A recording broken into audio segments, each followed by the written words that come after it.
राजयोग संजीवनी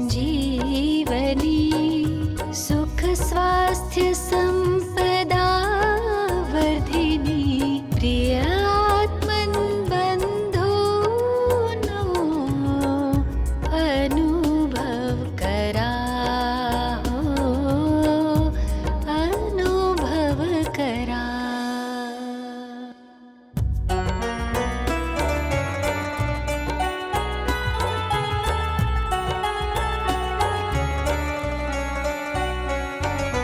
शिव पिता योग शिकवी दुःखाचा वडवा विझवी जीवन नंदन वन फुलवी ज्ञानामृत रस पान करा अनुभव करा। राजयोग संजीवनी।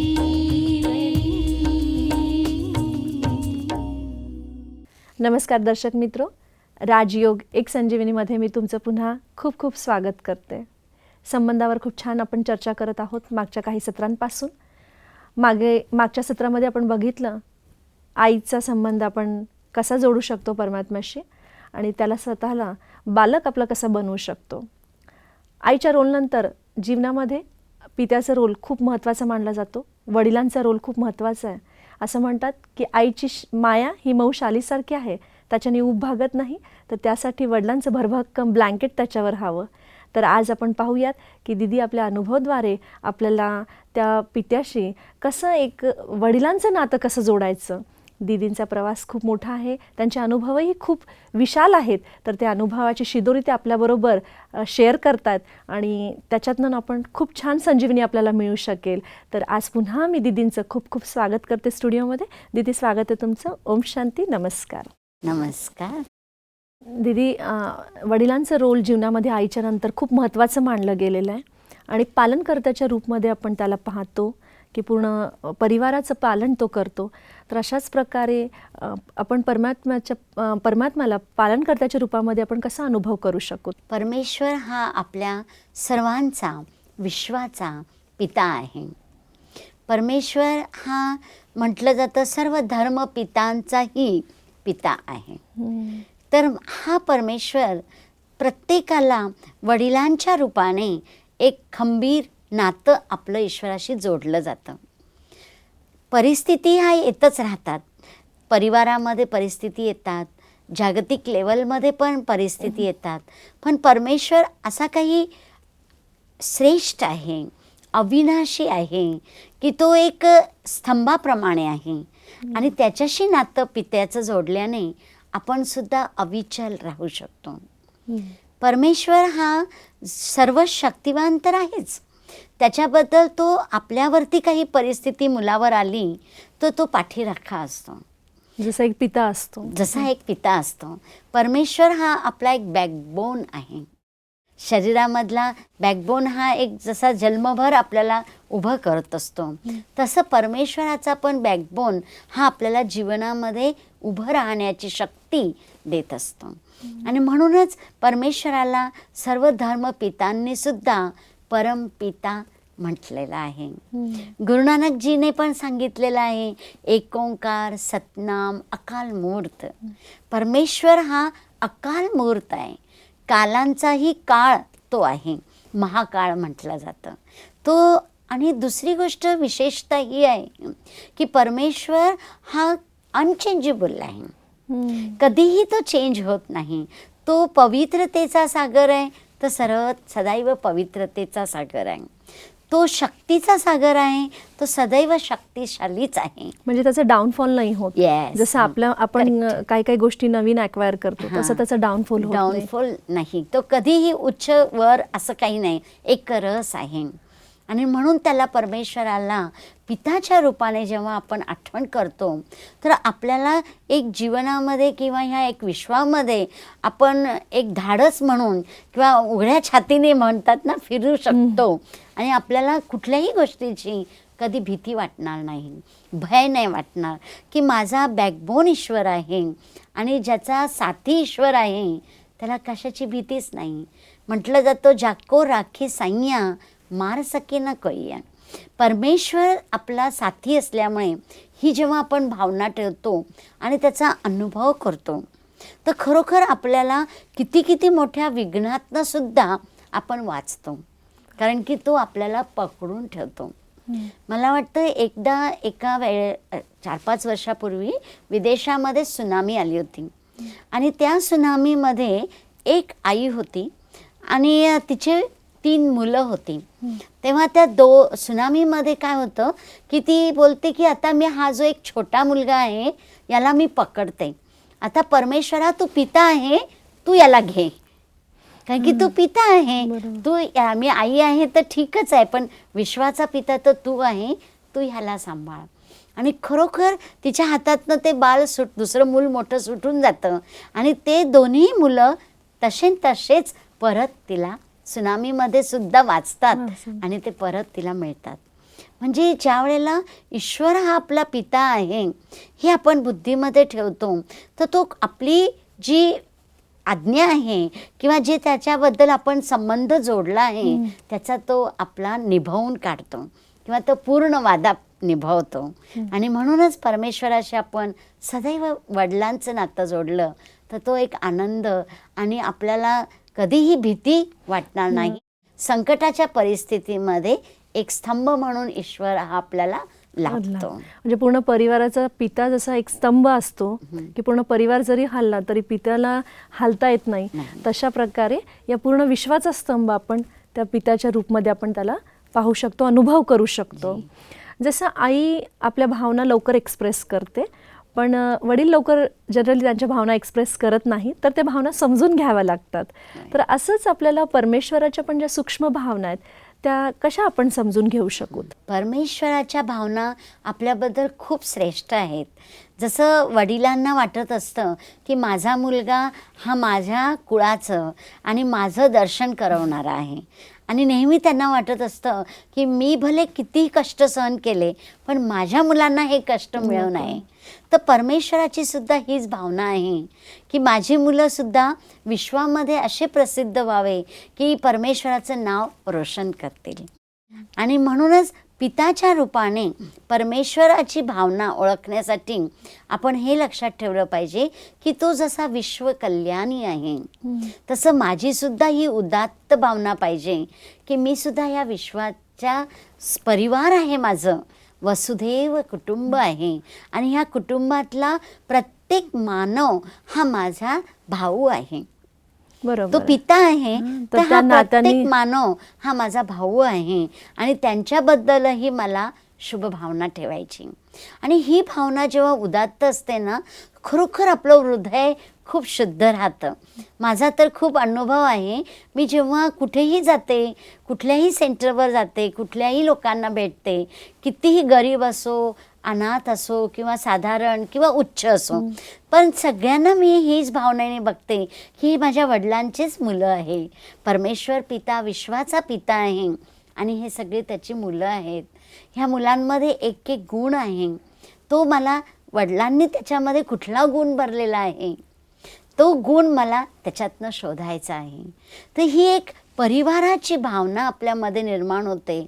आपले कमरे वेगवेगळे आहेत पण आपली पृथ्वी माता आणि त्याच्या पिता परमेश्वर हा एकच आहे.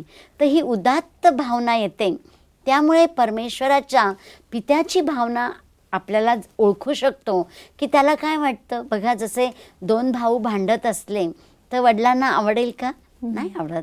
तसंच ह्या विश्वामध्ये मला कुणाशीच माझं वाईट नातं नाही आहे, कोणीही माझा शत्रू नाही आहे.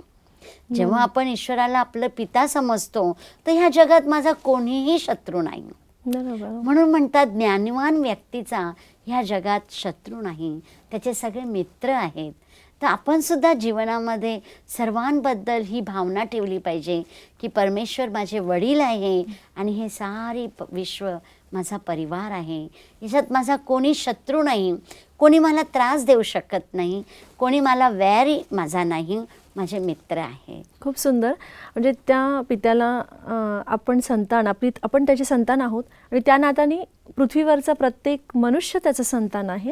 हे जाणणारे लोक मला वाटतं खूप आहेत, म्हणतातही हे, पण प्रॅक्टिकलमध्ये ते करणारे लोक खूप कमी आहेत. तर तुम्ही स्वतः ते अनुभव करता, त्यामुळे खूप आम्हाला छान वाटतं की त्या अनुभवातनं तुम्ही आम्हाला ते सांगतायत. कारण सांगणारे लोक आणि नॉलेज खूप आहे. दुसरं हे आहे की कधी कधी पिता हा कठोर होतो ना, तो कडक स्वभावाचा असतो. तर तसं परमात्माही कठोर आपल्याबरोबर कधी कधी होतो का? म्हणजे शिस्त लावण्यासाठी एक आपला घरात पण आपण बघतो की आपले वडील हे थोडे कठोर असतात कम्पेअर टू आई. तसा आपला जो पिता आहे, ईश्वर आहे, ईश्वर पिताही आपल्याबरोबर कठोर होतो का? कधी कधी आपल्या हातून काही चुका होतात, तर ते परमेश्वर आपल्याला एकदा माफ करतात.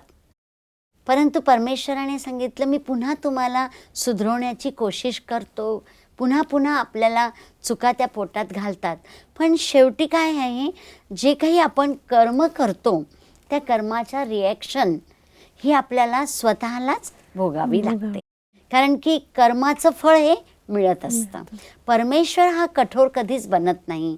तो दयेचा सागर आहे, क्षमाशील आहे. नेहमी परमेश्वर आपल्याला क्षमा करत असतो, आपले अवगुण पोटात घालत असतो. परमात्मा आपल्याला नेहमी सावधान करत असतो की मिठे बच्चे, ही तुम्ही चूक करू नका. म्हणजे परमेश्वर आमच्या मुरलीमध्ये एक मिठे शब्द हा एक बोलतात, मिठे बच्चे, म्हणजे गोड गोड माझ्या मुलांनो. आणि हा शब्द ऐकल्यानंतर एक हृदयामध्ये प्रेमाचा पाझर फुटतो की आपले वडील आपल्याला ओळखतात. बघा, एखादं मूल वडिलांकडनं हरवून जातं आणि खूप खूप वर्षानंतर ते मूल त्या वडिलांना मिळतं, तेव्हा ते वडील किती प्रेमाने त्याला अगदी गळ्यामध्ये मिळतात आणि काय म्हणतात, माझ्या गोड गोड मुला, तू किती वर्षांनी मला भेटला. तर परमेश्वर सुद्धा आपल्या चुकांना पोटात घालतात आणि त्याचबरोबर आपल्याला सावधान पण करतात की मुला, हे चुकू नकोस, तू सावधान राहा, नाहीतर तुला धर्मराज जे आहे, म्हणजेच आपले कर्म जे आहेत ते आपल्याला भोगावे लागतील. तुला तुझ्या कर्माची फळे पुन्हा भोगावी लागतील आणि त्यावेळेस तुला खूप त्रास होईल. म्हणून ईश्वर आपल्याला सावधान करतो. पण तो कधीही कठोर बनत नाही. तो प्रेमाचा सागर आहे, क्षमाचा सागर आहे, दयावान आहे. खूप छान. मला तुमच्याबद्दल अजून एक हे विचारायचं की ब्रह्मकुमारी संस्थेचं सगळीकडे खूप फैलाव आहे, खूप विस्तार झालेला आहे आणि सेवा तुमची अविरत गतीने चालत असते. तर सेवाचे माध्यम म्हणजे फील्ड वर्कमध्ये सुद्धा राहून तुम्ही त्यांच्या त्या सिग्नल्स कॅच करतात. तर त्याच्यासाठी तुम्ही काही खास एक्सरसाइज करतात का? म्हणजे तुमची दिनचर्यामध्ये असं काही आहे का? जसं तुम्ही म्हटलं की तुम्ही रोज आठवण करता त्यांना, पण स्पेशली ते सूक्ष्म सिग्नल्स आहेत खूप. जसं आपण बोलतो तसं तो डायरेक्ट कदाच बोलत नाही किंवा बोलत अतिशय सूक्ष्म ज्या तारा आहेत त्यांना कॅच करण्यासाठी तुम्ही अशा काही एक्सरसाइज करतात का की ज्याच्यामुळे त्याच्या भावना, प्रत्येक भावना आपण समजू शकू? कधी कधी परमेश्वराशी आपण तर बोलतच असतो, पण आता त्याचं बोलणं ऐकण्यासाठी पण आपल्याला थोडं शांत राहावं लागतं. नाही, एकच व्यक्तीचे बोलणं राहिलं तर आपण त्याचं कधी ऐकणार. म्हणून आमच्याकडे विश्वविद्यालयामध्ये ट्रॅफिक कंट्रोल आहेत. अच्छा. एक सकाळी आम्ही अमृत वेळेला, ज्या वेळेला म्हटलं जातं सगळं वातावरण शांत असतं, ज्याला आपण ब्रह्ममुहूर्त म्हणतो, तो आमच्याकडे 3 ते 5 ह्या वेळामध्ये तुम्ही परमेश्वराशी खूप लवकर कॉन्टॅक्ट करू शकतात. कारण की एक तर झोप झालेली असते, माइंड रिलॅक्स असतो. त्यावेळेला आपण 3ला नाही तर 4ला, 5ला, 4:45ला उठून फ्रेश होऊन थोडं परमेश्वराशी संबंध जोडायचा आहे, राजयोगाचा अभ्यास करायचा आहे. आणि त्यावेळेला परमेश्वराशी नातं जोडून ईश्वर काय माझ्याबद्दल बोलत आहे ते, त्याचे जे संकेत आहे ते त्यावेळेला खूप छान आपण कॅच करू शकतो. बरोबर. हे सकाळच्या वेळेला. ओके. आणि एक ट्रॅफिक कंट्रोल. आणि दुसरं म्हणजे आम्ही 5 वेळेला दिवसातनं ट्रॅफिक कंट्रोल करतो. ते म्हणजे सकाळी 7 वाजेला 2-3 मिनिटं कुठलंही काम करत आहोत तर स्तब्ध राहा, ईश्वराचं काय म्हणणं आहे ते ऐकून घ्या. त्यानंतर 10:30 वाजेला सकाळी, कारण की तो वेळ खूप बिझी वेळ आहे, त्याच्यात ट्रॅफिकमध्ये म्हणजे थोडं 3 मिनिटं शांत राहा. त्यानंतर आम्ही 12 वाजेला देवाचं 3 मिनिटं ध्यान करतो.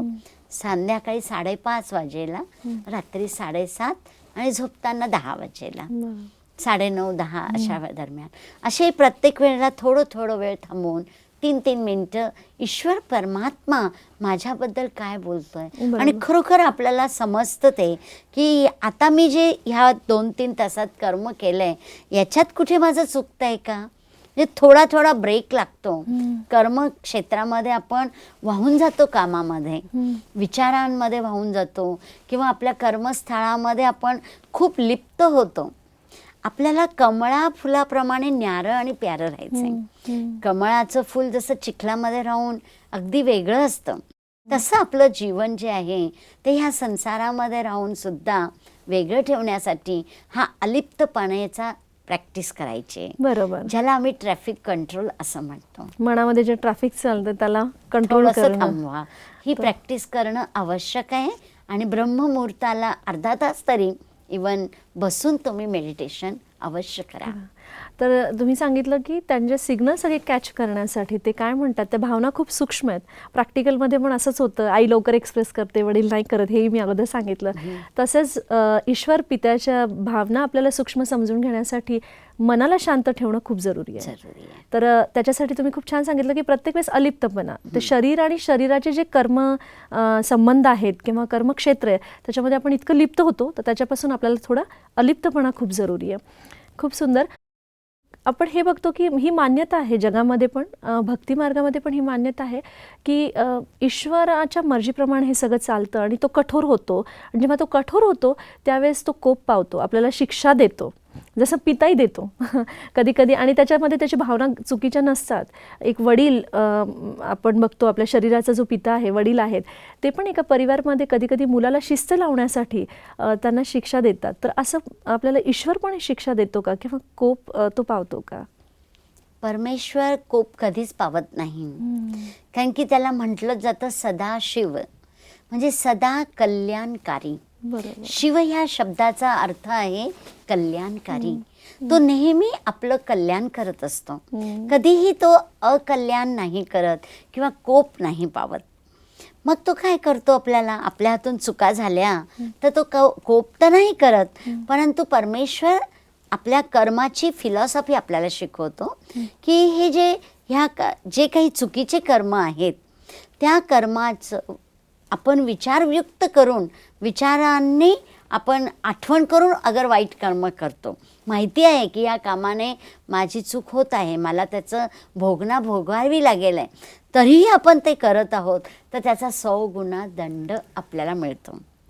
बरोबर. म्हणजे ही ॲक्शनची रिॲक्शन आहे, त्याच्यामध्ये ते नाही काही. परमेश्वर आपल्याला कोप नाही करत.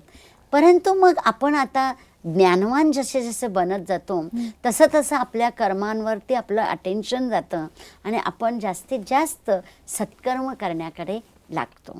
म्हणून ज्ञानवान बनल्याने किंवा जसं आपण परमेश्वराशी नातं जर जोडलं तर आपोआपच त्याची रिॲक्शन ही आहे की आपल्या हातून चुका कमी होतात. ओके. म्हणजे हे सिग्नल आहे की जसं जसं आपण त्यांना आठवण करत जातो तशा आपल्या हातातून ज्या चुका आपण खूप अगोदर करत होतो त्याचं प्रमाण कमी होत जातं. म्हणजे लक्षात येतं की आपलं कनेक्शन बरोबर आहे त्याच्याबरोबर. हे म्हणजे त्याच्या आपण सिग्नल आहे हे. खूप सुंदर, खूप छान सांगितलं तुम्ही. तर अजून लोकांची ही असं म्हणतात की ह्या जगामध्ये ज्या काही घडामोडी घडतात तो फक्त त्याच्या इशाऱ्याप्रमाणे चालते. तर तुमचं त्याच्यामध्ये काय म्हणणं आहे की प्रत्येक गोष्ट त्याच्या इशाऱ्याप्रमाणे चालते? परमेश्वर आपल्याला कधीही दुःख देत नाही. बरोबर. म्हटलं जातं दुःख हरता सुख करता. परमेश्वरा तू कोण आहे? दुःख हरता आहे, सुख करता आहे. आपण देवाला कधी दुःख आलं की देवाला दोष देतो की देवा तू मला दुःखी केलंय, तू माझा मूल घेतलेला आहे किंवा मला जे काही दुःख मिळालं त्याचं कारण तू आहे. परंतु नाही, परमेश्वर आपल्याला दुःख देत नाही, तो सदैव सुख देणारा आहे. आपल्याला दुःख देत आहेत तर ते आपले कर्म, जसं तुम्ही अगोदरही सांगितले. तर परमेश्वर कधीही दुःख देत नाही, तो सदैव सुखच देत असतो. म्हणून कधीही ईश्वराला दोष न देता आपण आपल्या कर्माला सुधरवलं पाहिजे, आपल्या विचारांना सुधरवलं पाहिजे. खूप सुंदर, खूप व्यवस्थित पद्धतीने तुम्ही आम्हाला एकदम सोप्या आणि सरळ शब्दात एका वडिलांचं पूर्ण रोल आपल्या स्वतःच्या आयुष्यामध्ये, पर्सनल आयुष्यामध्ये कसं असतं आणि तसंच ईश्वराचा वडिलांच्या रूपामध्ये आपण सपोर्ट घेऊन कसं आपण आपल्या स्वतःच्या जीवनाला पुढे करू शकतो, आपल्या कर्मावर स्वतः कसं अटेन्शन देऊ शकतो, याबद्दल तुम्ही आम्हाला खूप छान मार्गदर्शन केलं. तुमचे खूप खूप आभार. थँक्स. नमस्कार. ओम शांती. ओम शांती. मित्रांनो, आई, बालक आणि वडील सगळे रोल खूप इम्पॉर्टंट. वडिलांच्या या रोलमध्ये पिता कसा आपला पालनकर्ता आहे, तो अविनाशी आहे, अनचेंजेबल आहे, तो कधीही खाली येत नाही, कधीही त्यांचा डाऊनफॉल होत नाही, त्याच्यामुळे एव्हर प्युअर आहे तो. आज दीदींनी आपल्याला हे खूप सुंदर सांगितलं. कधीही तो आपल्यावर कोप पावत नाही, आपल्याला शिक्षा देत नाही, कारण भयाच्या पोटी आपण भक्तिमार्गामध्ये आजपर्यंत करत आलो आहे की माझं काहीतरी वाईट होईल म्हणून मी आठवण करतो.